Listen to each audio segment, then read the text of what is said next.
তো হ্যালো দোস্ত, welcome to our another video. আজকের ভিডিওটা এখান থেকে শুরু করছি, কারণ আগামীকাল গিয়েছিলাম একটা বিয়ে বাড়িতে, সেটা আগের ব্লগেই দেখতে পেয়েছো। তাই ঘুম থেকে উঠতে হচ্ছে আমার একটু লেট হয়ে গেছে, আর তারপরে সকালে পড়ানো ছিল। তো একবারে পড়ানো কমপ্লিট করলাম, আর তারপরেই হচ্ছে এখন খিদে লেগে গেছে প্রচন্ড। তো চলো আজকে গিয়ে দেখি আজকে খাবারে কি কি আছে। তো বন্ধুরা, অবশেষে রান্নাঘরে খাবার খেতে এসে দেখি যে আজকে খাবারে রয়েছে হচ্ছে কুমড়ি শাকের তরকারি, আর তার সাথে রয়েছে হচ্ছে পেঁপে আলু দিয়ে তেলাপোয়া মাছের হচ্ছে একটা পাতলা ঝোল। তবে এই দুটো রান্নাই মানে অসাধারণ টেস্ট হয়েছে আজকে। তো বন্ধুরা, খাওয়া দাওয়া কমপ্লিট করে অবশেষে দুপুরের দিকে একটা ব্যাচ পড়ানো ছিল, মানে দুপুর 12টা থেকে, সেটাই কমপ্লিট করলাম। আর অনেকটাই বেলা হয়ে গেছে, এখনো স্নান করিনি, স্নান করতে যেতে হবে। তবে আজকে রাতেও পড়ানো আছে, কিন্তু বিকালের দিকে যদি একটু বেরোতে পারি তাহলে অবশ্যই বেরোবো। আর সেটা তো তোমরা অবশ্যই দেখতে পাবে ব্লগে।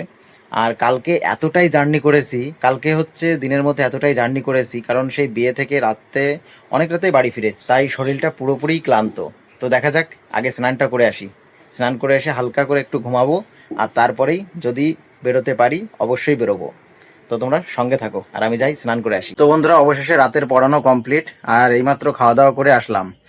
আর আজকে কোথাও বেরোয়নি, এই জন্য আজকের ব্লগটা অনেকটাই ছোট হয়ে গেল। জানি তোমাদের খুব পছন্দ হয়নি আজকের ব্লগটা, কিন্তু কিছু করার নেই। আগামীকাল একটা নতুন ব্লগে দেখা হচ্ছে তোমাদের সঙ্গে। তো এই ভিডিওটি যদি তোমাদের ভালো লেগে থাকে তাহলে অবশ্যই লাইক, কমেন্ট ও শেয়ার করো। আর চ্যানেলে নতুন হয়ে থাকলে অবশ্যই সাবস্ক্রাইব করে পাশে থেকো। তো আজকের মতো বাই বাই, টাটা।